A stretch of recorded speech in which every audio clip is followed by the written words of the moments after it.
Hello friends and family, it's been 2 weeks as it turns out since the last update.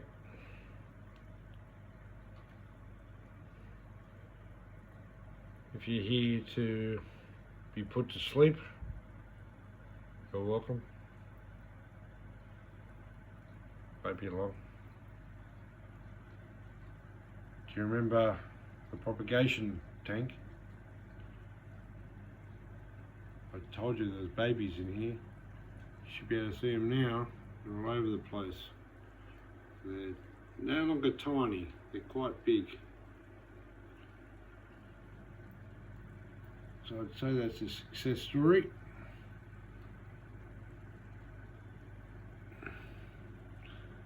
Oh, where's the pygmy corydolus? There. That's a new addition, the pygmy corydolus. It's supposed to be a bottom feeding fish, but this one is psycho. It's not doing what I asked it to do. Highly overrated fish, don't get them. Bit harsh. This tank up until today was completely out of control with algae, which is okay. We've talked about that before. Algae is a natural controller of nutrients and lighting.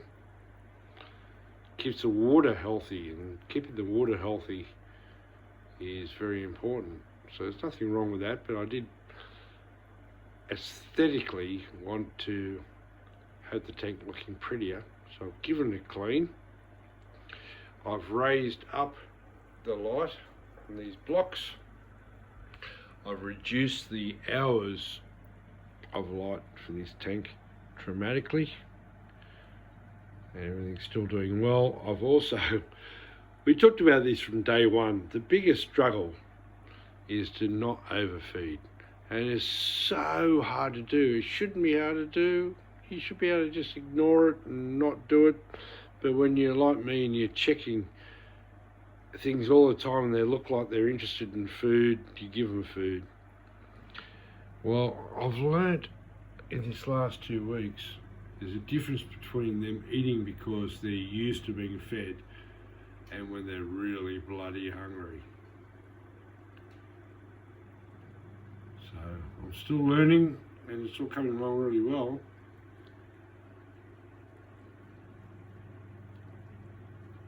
Wow, I'm actually more impressed with this tank than I was 24 hours ago. This doesn't have a filter in it. It has aeration, it's got heating, it's one of the, it's the only tank with heating. No, there's 2 tanks with heating. That cage I told you is working. There's the babies all up there. The other baby, oh, I just missed the other baby. It even looks red. It's so big now.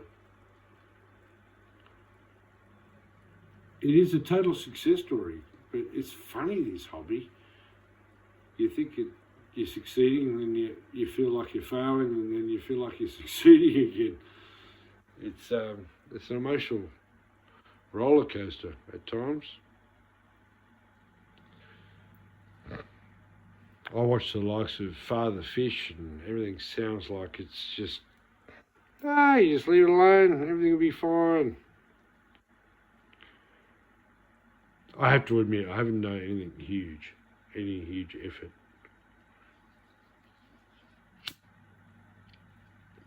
It's okay. I'm also getting increasingly annoyed at buying fish. When you buy fish from anywhere, expect some deaths.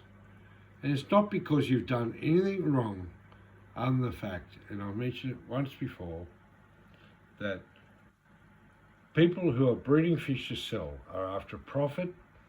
They are bred in a pristine environment. They're taken even away from their parents and put in some little tank or big tank with nothing that can possibly hurt them, so that they live long enough to be sold. We all know about nature. is still survival of the fittest. So if I'm successful with breeding, which this tank is doing quite well, you'll know you bought fish that haven't been protected from risks, from structure, from plants, from filters. Only the smart ones will survive.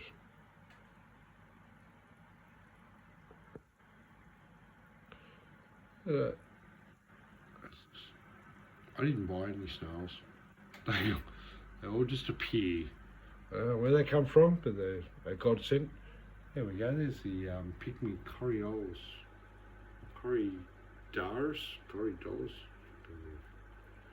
Excuse me, I swore. It's mental.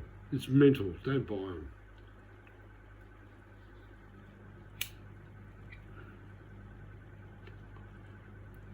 I reckon this video is going to be about an hour long because I just spent an hour with my sons having a beer and a chat. I should have done this a lot earlier. So these guys haven't been fed for a couple of days, and look at the difference.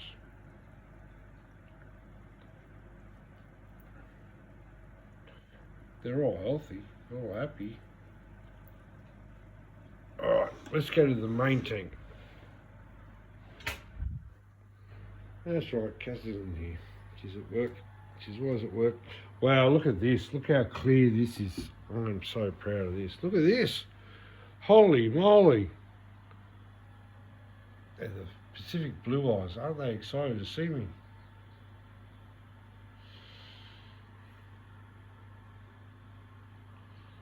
Or scared, I can't tell. There's me boy.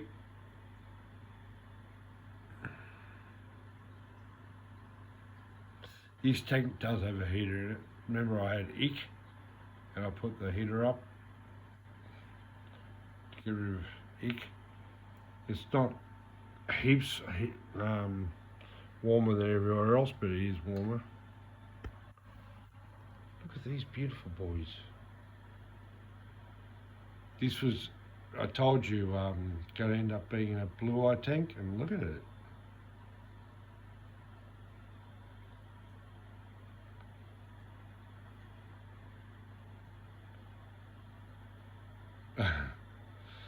I've been feeding them slightly less too. There are snails. I didn't buy them. I love that. Look at that on that log. I have no idea what it is, but it's growing there and a number of other places. And it's gorgeous. This is so natural, this tank here. I love it.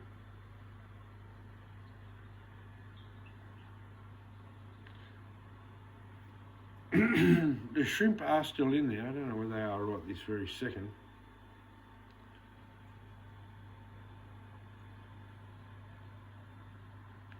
There were 3 baby platies in here, and I took 2 out and put them in another tank, which you'll see in a second. The third one I haven't been able to discover. Very elusive, but it can't be a baby forever, so I'll get it eventually. But yeah, this is our Pacific blue eyes. Look at these babies. Far out. Looks like there's too many males. I might have miscounted the males initially. Oh well. They'll sort themselves out. They will sort themselves out. Something that breaks my heart, but I alluded to earlier, is yeah, you're going to lose some fish. It's terrible, but it's a fact of life.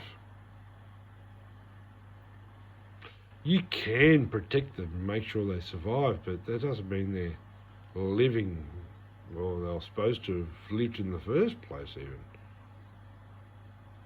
I can only imagine that in the wild, the large percentage of babies are part of the food chain. They don't last.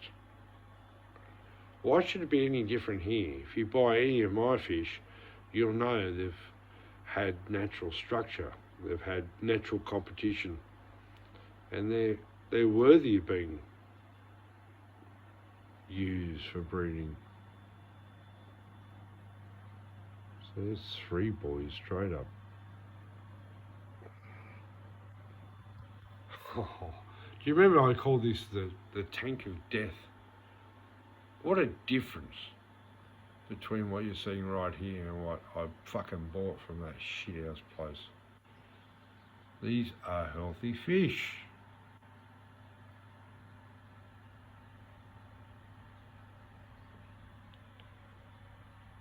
Gorgeous. I told you to give me an hour tonight. Good night. Still love that. Alright, let's go to the next tank.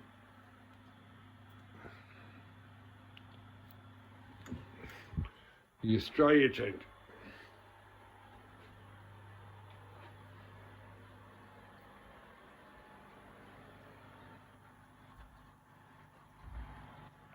Oh, they're a little bit pissed off because the timer had gone off and the lights had gone off, but I turned them on clearly so I could video.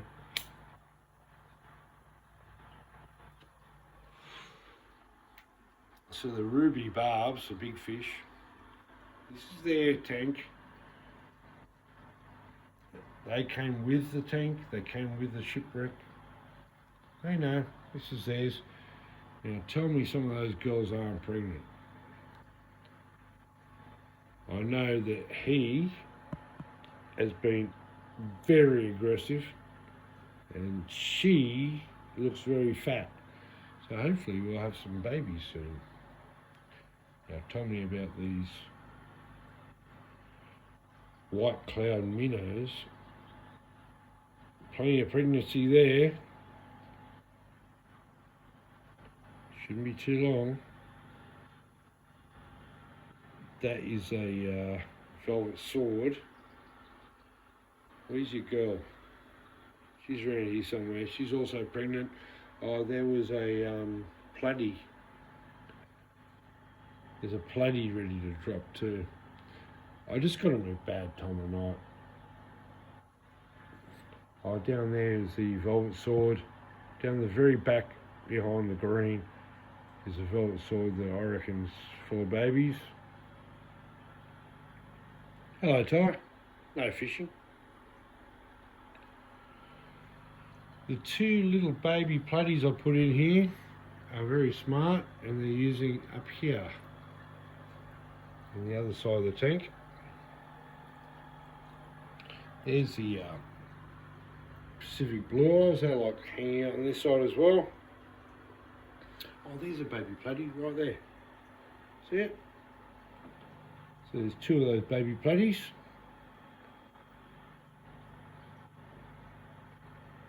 All working out nicely. I haven't seen a shrimp. Wouldn't that be a miracle if suddenly I find there's dozens of shrimp all through the tank?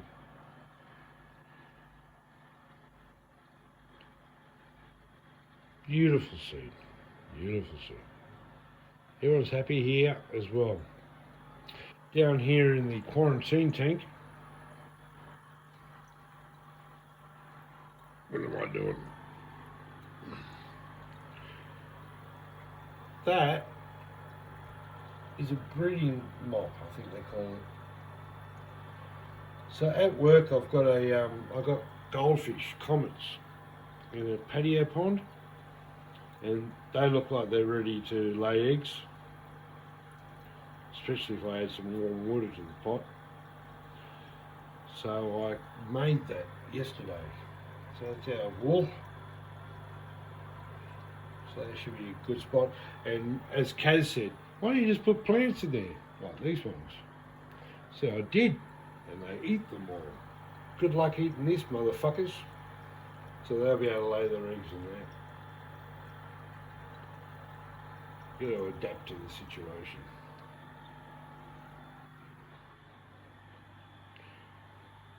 And here's the indigenous tank.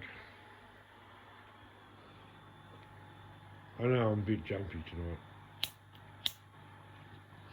I told you I spent some time with the boys.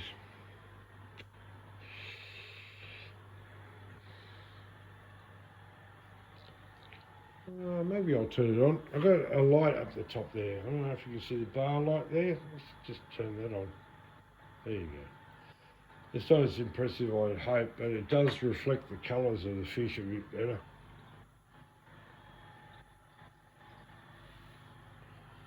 There's the gudgeons. They always come out to greet me. Hey, gudgeon. That's the little one. You should see the big one. And the big one's huge because I'm missing fish. Oh, I didn't tell you, I haven't had a chance. See those? Those skinny fish there? They're the Marjorie's HardyHeads that I wanted.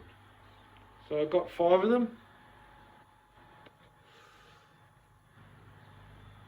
They live with the crimson spotted rainbows and gudgeons in the wild. So these are the Marjorie's HardyHeads. Aren't they gorgeous? Well, we only got 4 out of the 5 left because of what I was talking about earlier. Not all of them can cope. This is a natural environment. The reeds are growing. That is going mental. I think that is part of that plant. But look at this fern. This fern down here. It's growing fantastically. It's just shoved into the wood. It's growing. There's another fern. All the plants are all growing well, and that's what creates the roots and makes sure there's not too much nitrates in the water. They're eating everything they can.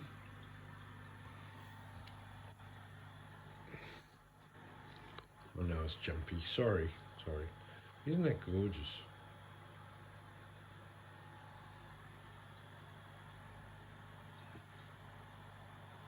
We are missing a couple of fish, and I'm pretty sure the real fat gudgeon is the responsibility for it, but this is real life here now.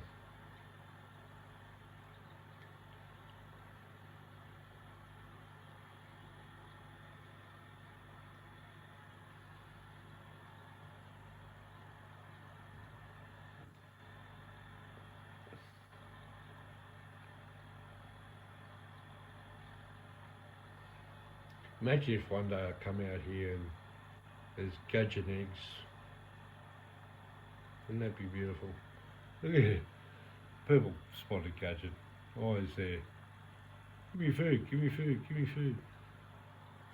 It's so much bigger than when I bought it. It's coming along alright, isn't it? I'm pretty impressed with it.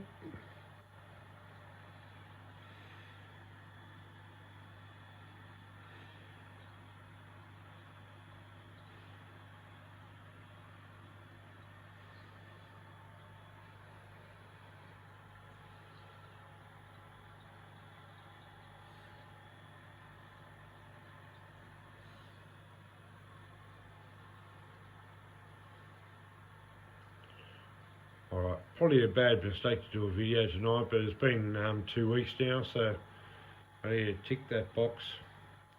I'm not editing it, so if you're not asleep already, thank you for watching. I love you guys, especially my family. Until next week, or the week after, or the week after that, go fishing. Good night.